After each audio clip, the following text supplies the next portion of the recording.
primary is upon us in what is less than 2 weeks now, a little less than 2 weeks, August 28th in Florida. Our brother who's been in studio with us twice, and I was telling people when I was at the A. Philip Randolph Institute conference down over in Phoenix, I should say. And we were talking about candidates and organized labor supporting candidates. And I said, well, I've had Andrew Gillum on the show. And somebody said, in studio? I said, yeah. They said, well, how did you do that? I said, the brother came. He came to New York and was in studio. And I'm so thankful for that.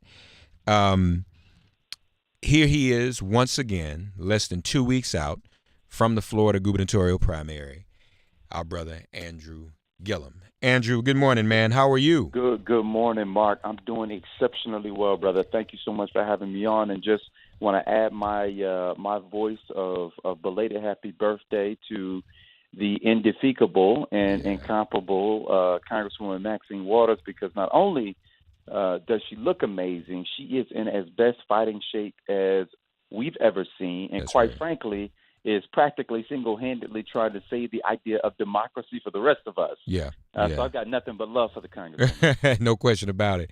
How's the campaign going, man? It's going great, brother. I tell you, I'm reaching out to you now from Tampa. We got a busy back-to-back day here in Tampa. Then driving across the I-4 corridor to Orlando.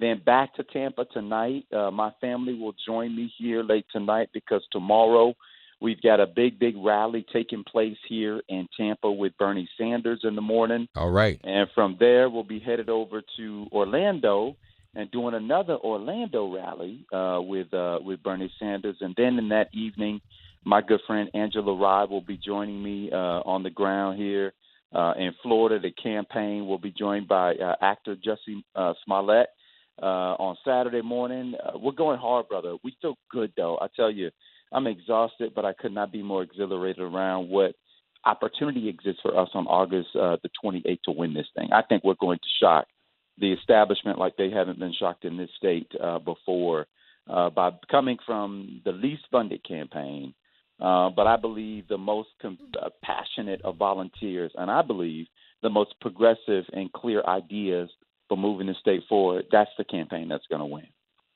So now, Bernie's going to endorse you.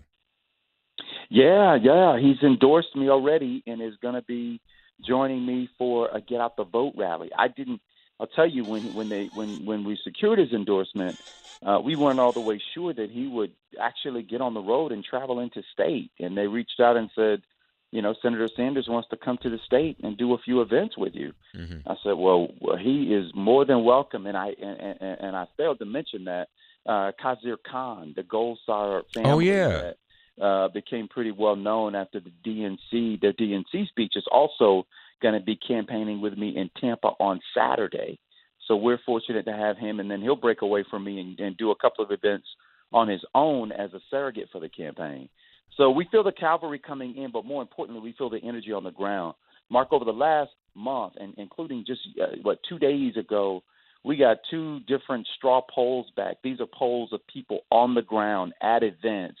The Chamber of Commerce in Hillsborough County, another one in Lakeland County. These are pretty, conservative spaces, and we came either number one or number two out of a whole group of five, and we spent the least amount of money of any campaign. Mm-hmm. Everybody else has been, writing big checks to themselves, but on the ground is where the people are speaking, and it's showing that in red counties, blue counties, purple counties, all over this state, for the last month, we've won practically every straw poll that's been taken. That's where people are showing up, right? These are people who are activated by the process and are interested. And it doesn't matter whether it's a deeply red or a deeply blue area. We're showing the kind of strength that I think is going to be necessary for a Democrat to win in November. No, that's very, very important. Andrew Gillum, folks, the mayor of Tallahassee, glad to hear about all the luminaries that are coming down there to support you. How's the Get Out the Vote effort going? It's. I'll tell you, we're just beginning in many parts of the state. Early voting has just begun, Mm-hmm. or will begin in the coming days. Okay. As you know, Florida, 67 counties. The rules are all different across the state. But by this weekend, you will have early voting available all across the state of Florida. We held an early vote rally last night and down in Broward County. Okay. And had an amazing turnout, and the folks were extremely energized. So I'm pretty confident that we'll be able to hit our numbers on by the time the polls close on August 28th. But we're still working hard to move people, letting them know, look, you don't have to wait till the 28th. Go vote early. Now, we know the 28th has significance, right? 1955, Emmett Till was killed on August 28th. We know that in 1963, August 28th, Dr. King delivered his famous I Have a Dream speech in Washington, D.C. Amen. On August 28th, 2008, Barack Obama stood in Invesco Field and accepted the Democratic nomination for President of the United States. And we believe on August 28th in Florida, the 2018, we're going to make history again by, one, putting the most qualified Democrat running for governor as our Democratic nominee. And when we do that, it will just so happen that I'll become the first person of color ever to lead the banner for a major party in the state of Florida for governor. So we're believing and we're trusting, and we believe in the prophetic nature of that date, and are encouraging people to vote, if not early, absolutely, come out and vote on that day. So now, just to be clear, if you could repeat that, so early voting, has that already started? It is underway. I want to be sure that for those in certain parts of Florida who have not experienced that yet, different counties begin it differently. But by the end of this week, as we go into the weekend, early voting will be activated in all 67 counties. Okay. Each county gets to decide when they begin that process. Okay. And so by the end of this weekend, everybody will be voting. We'll have the opportunity, rather, to vote early. What, Andrew Gillum with us, folks, what are the one or two or three main issues that have really crystallized in this campaign period for the people of Florida? What are the issues that people really are going to be voting about? Yeah, well, first, education always comes up. I mean, we are the back of the pack when it comes to education in the state of Florida. We are 40th out of 50th in quality. The average salaries for teachers in the state of Florida are the 45th lowest out of 50 states. People are so sick of the high-stakes testing regime. The Republicans have really turned back the clock on public education, choosing instead to prop up the for-profit charter school industry. I mean, if there were a parent of that movement, it would have begun here in Florida under the governorship of Jeb Bush and has now been exported to states around the country, right. And we doubled down on it here in Florida. I would then say the environment. I don't know if you all have been able to if it's made national coverage as much as it's made state coverage, but we have algae blooms, guacamole content algae flowing out of the east and the west side of this state, taking out sea life. It is unfortunately caused quite an environmental disaster here on our coast in Florida, and we attribute that largely to the dereliction of duty of the Republicans over the last 20 years when it comes to the environment, handing over regulation to big agriculture who have polluted our groundwater, and now we've got Lake Okeechobee being contaminated. And when the Corps of Engineers does those releases, when the water levels get too high, it results in the algae blooms that we see on the coast. So that's a big issue, the environment writ large. And then I have to tell you, and this is as a result of the tragic continued assault on people in our state under the Stand Your Ground law, the death of Marquise McLaughlin in Clearwater, Florida, just less than a month ago, where he went into the convenience store with his 5-year-old son, left his partner Brittany in the car with his 3-month-old and his 3-year-old. A man comes up across the street from the gun shop where he hangs out and starts to beat on the window and antagonize Brittany while the kids are in the car because they pulled into a handicapped parking space while Marquise ran in. Well, someone told Marquise his family was being assaulted outside. He runs out, pushes the guy to the ground, takes 4 steps backwards, begins to pivot away, and this man pulls out a gun and shoots him dead. His 5-year-old son reaches down to see if daddy's okay, and obviously daddy is dead. We cannot have Stand Your Ground continue in this state. It allows for an individual to be judge, jury, and executioner, all because in their own mind's eye, they have assessed someone to be a threat and then can result to deadly violence. It is not a law that should exist in civilized society. I would say those round out some of the major issues that we've been hearing about as we close in on this election.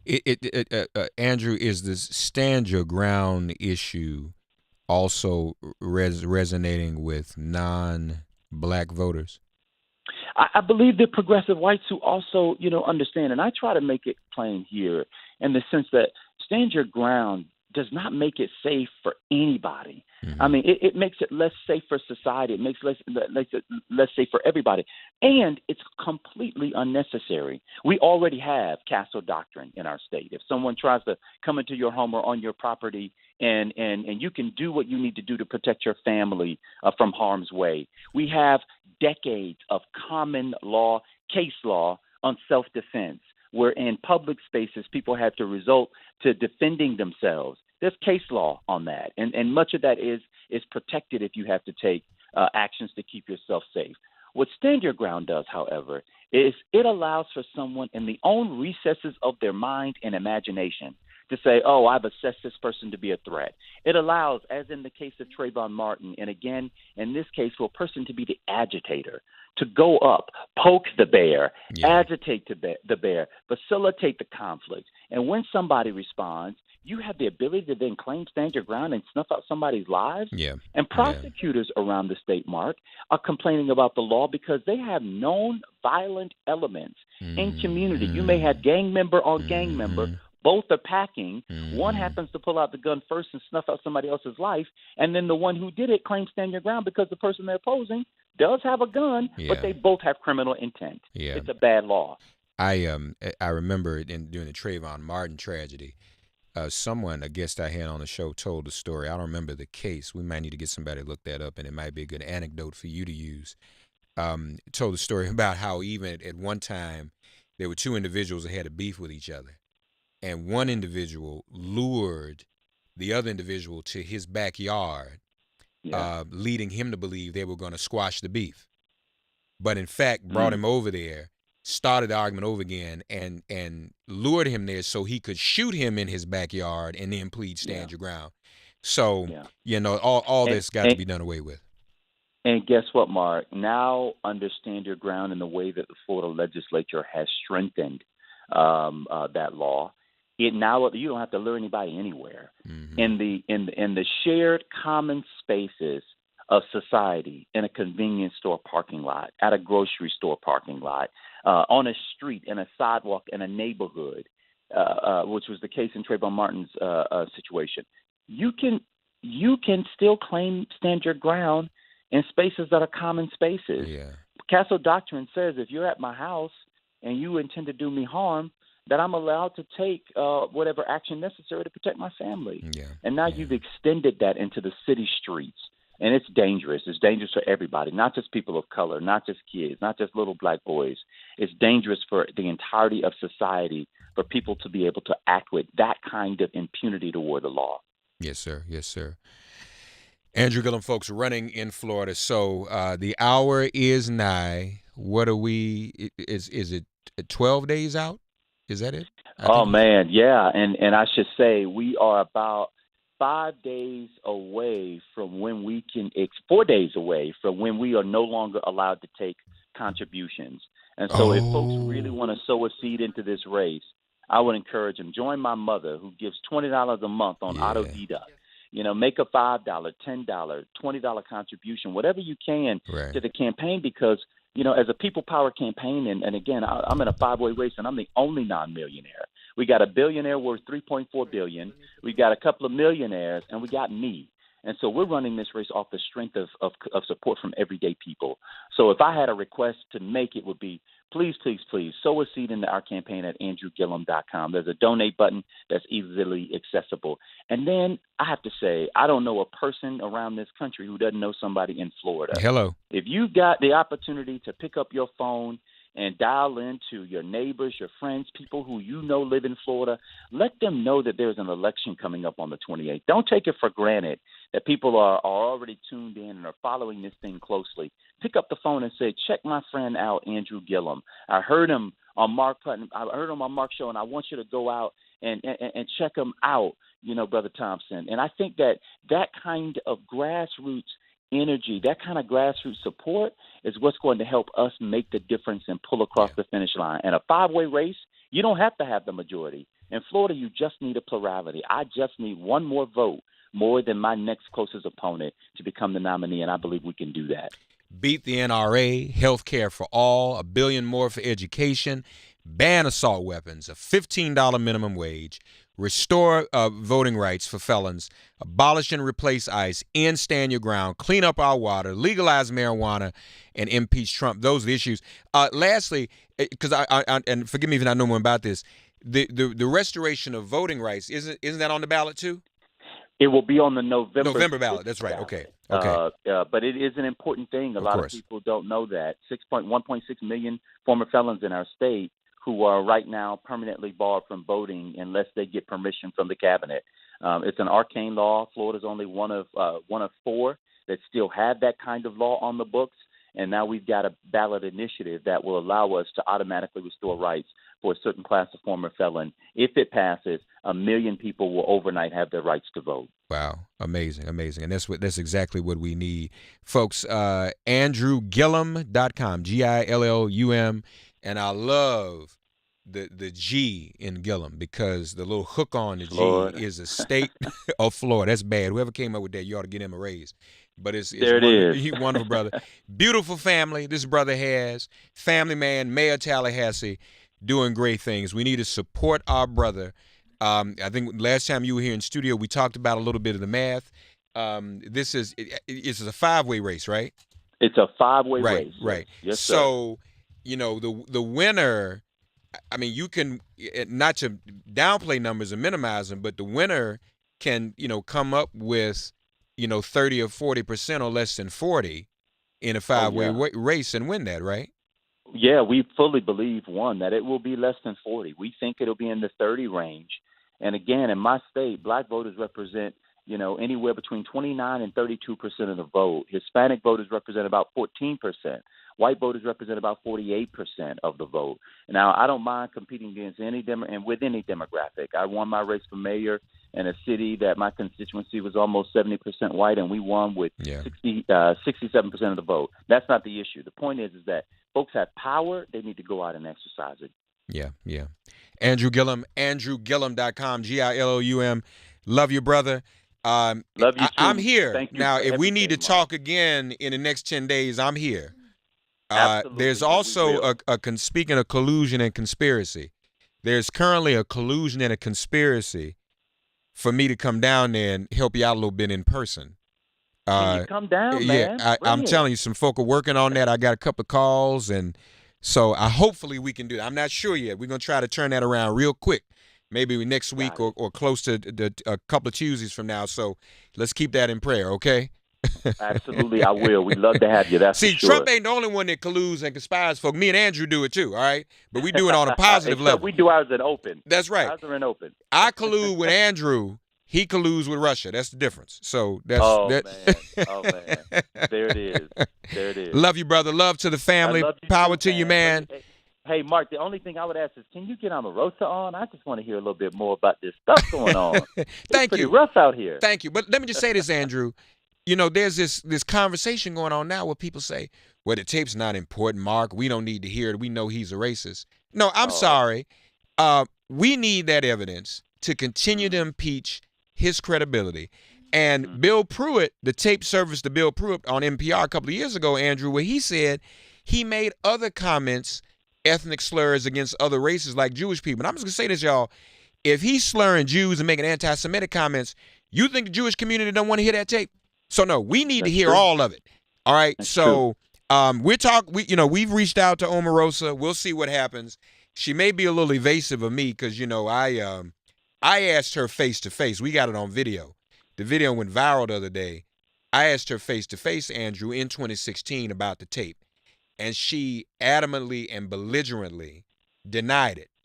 Okay. Yeah. So when she comes to me, she's going to have to, do a little explaining and mea culpa from that. Now, she's doing it everywhere else. She's saying she was complicit. I'm sorry. She even told the Grill yesterday that she knows she lost credibility in her community.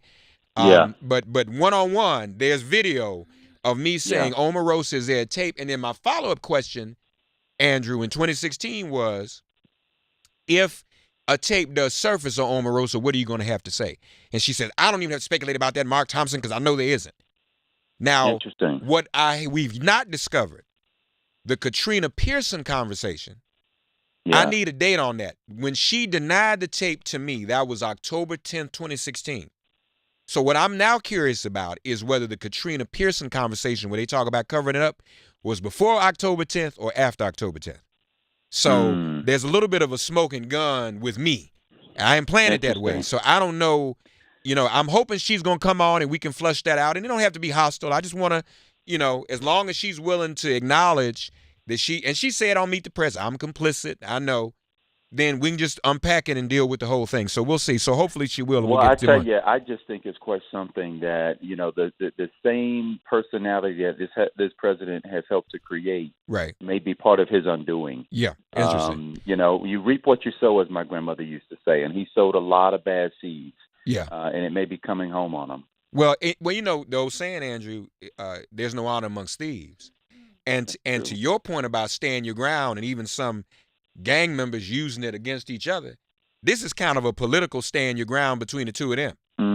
Wow. So, whatever it takes, you never know what the kryptonite is going to be for Trump. But I think that if the community sees him using that word or hears him using that word and other slurs against other races and religions and ethnic groups, I think that's going to be about as close to kryptonite as we can get. So, well, I tell you, I just can't wait for this country to wake up from this nightmare. Yeah. And maybe it will begin here in Florida. I hope so. And Florida will lead the rest of the country out of it. I hope so. And right, Florida can, Florida will.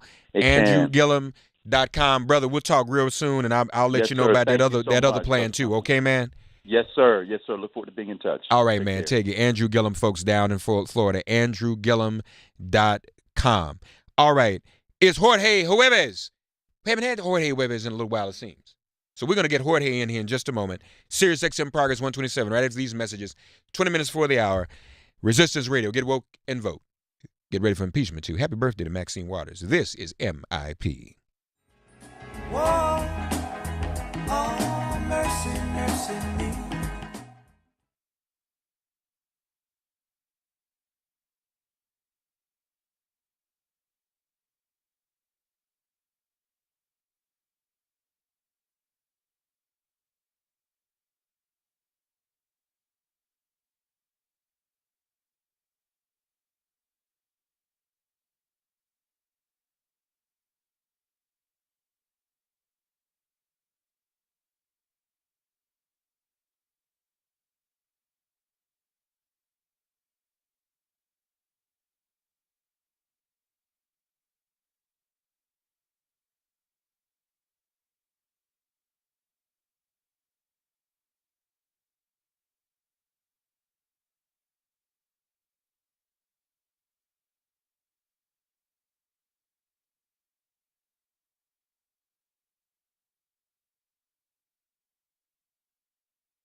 Esto es MIP. Despiértate.